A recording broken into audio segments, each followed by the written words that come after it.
ஜெனீவாவில் நடந்து முடிந்த ஐக்கிய நாடுகளின் மனித உரிமைகள் பேரவையின் 40வது அமர்வில் இலங்கை தொடர்பாக 40-1 என்ற தீர்மானத்தை 5 நாடுகள் இணைந்து மேற்கொண்டு வந்ததோடு அதற்கு இலங்கை அரசாங்கமும் ஆதரவு வழங்கியிருந்தது.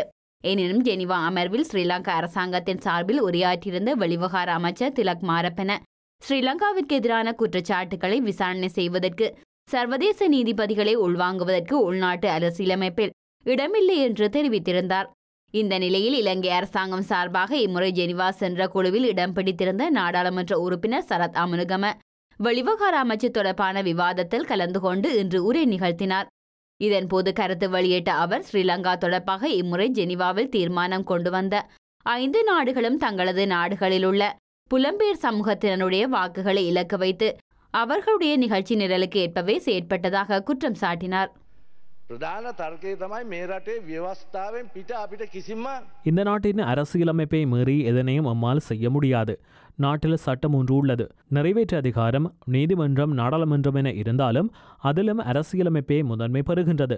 அமைச்சர் திலக் மாரப்பன தலைமையில் சென்ற குழுவினர் எழுத்து மூலம் அதனை தெளிவுபடுத்தியுள்ளனர். 40-1 என்ற தீர்மானமே இம்முறை கொண்டுவரப்பட்டதோடு ஏற்கனவே நிறைவேற்றப்பட்ட தீர்மானத்தில் சில திருத்தங்களை செய்து இன்னும் 2 வருடங்கள் ஒத்திவைப்பது என்று உள்ளது. யார் இந்த தீர்மானத்தை கொண்டு வந்தது? பிரித்தானியா, கனடா, மொண்டினீக்ரோ, ஜெர்மனி, மெசிடோனியா, வட அயர்லாந்து ஆகிய நாடுகளே இந்த தீர்மானத்தை கொண்டு வந்த நிலையில் நாங்களும் அதற்கு ஆதரவளித்தோம்.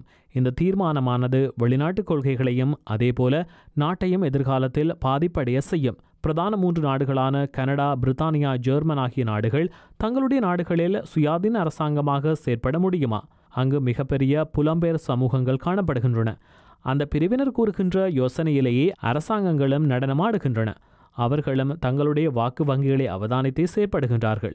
அன்றைய தினம் கனடா அரசாங்கத்துக்கான ஆசனத்தில் அமர்ந்திருந்தவர் புலம்பெயர்ந்த ஒருவராவார். வெளிவிவகார அமைச்சும் அரசாங்கமும் யதார்த்தமாக சிந்திக்க வேண்டும். அவர்களுக்கு என்ன கூறினாலும் இறுதியில் அவர்களுடைய பிரதான தீர்க்கமான சக்தியாக புலம்பெயர்ந்த சமூகத்தினரை விளங்குவார்கள். இம்முறை அது தெளிவாக விளங்கியது. எந்த விதமான பேச்சுக்களை நடத்தினாலும் தர்க்கங்களை முன்வைத்தாலும் இறுதியில் அவர்கள் தங்களுடைய வாக்கு வங்கிகளை அவதானித்து தீர்மானம் எடுப்பார்கள். அவர்கள் மட்டுமல்ல, மொண்டினீக்ரோ, மெசிடோனியா ஆகிய நாடுகள் வந்தாலும் பிரதான நாடுகளாக அந்த 2 நாடுகளுமே இருக்கின்றன. அதனை அறிந்து வெளிவிவகார அமைச்சு செயற்பட வேண்டும். அன்றைய தினம் சீன அரசாங்கம் ஸ்ரீலங்காவுக்கு சார்பாக செயற்பட்டது. இந்தியாவும் மிகவும் முன்வந்து எமக்கு சார்பாக பேசியது.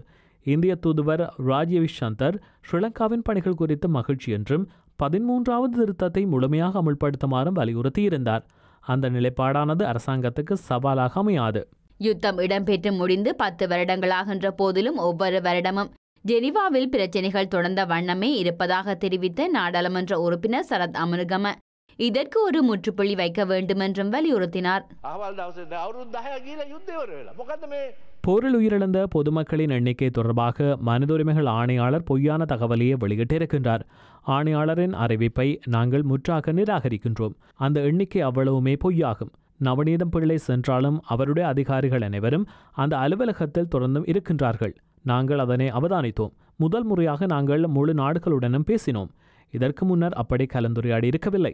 யாராவது கடைமட்ட அதிகாரிகளுடன் பேச்சு நடத்திவிட்டு சென்று விடுவார்கள்.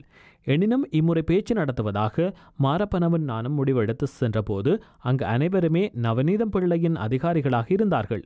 அதோடு கொழும்புக்கு அனுப்பி வைத்திருக்கின்ற அந்த அதிகாரி யார்? ஐநா மனித உரிமைகள் பேரவையின் உளவாளி ஒருவர் கொழும்புக்கு அனுப்பி வைக்கப்பட்டுள்ளார். அதற்கு வெளிவிவகார அமைச்சும் இடமளித்திருக்கின்றது. மேலும் ஜெனீவாவின் நேர அட்டவணையின்படி செயற்பட முடியாது என்பதை நாங்கள் மிக தெளிவாக கூறியிருக்கின்றோம். அதேபோன்று இந்த விவகாரத்தை முடிவுக்கு கொண்டு வர வேண்டும். பிச்சைக்காரனின் உடம்பில் உள்ள காயத்தை போன்று முடிவற்ற செயலாக இதனை மாற்ற முடியாது. போர் முடிவுக்கு கொண்டு வரப்பட்டு 10 வருடங்கள் நிறைவடைகின்றன. ஒவ்வொரு வருடமும் சென்று பேச்சு நடத்தி வருகின்றோம். அதேபோன்று எந்த ஒரு இராணுவ அதிகாரி மீதும் கை வைக்க இடமளிக்க முடியாது என்பதனையும் ஜெனீவாவில் கூறியிருக்கின்றோம். போர்க்குற்றச்சாட்டுகளுக்கு நாங்கள் எதிர்ப்பு வெளியிட்டோம். நாங்கள் அவற்றை நிராகரிக்கின்றோம்.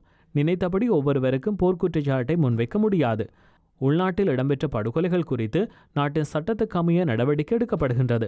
ஆனால் போர்க்குற்றம் என்பதனை ஏற்றுக்கொள்ள முடியாது என்பதை நாம் அறிவித்துவிட்டோம்.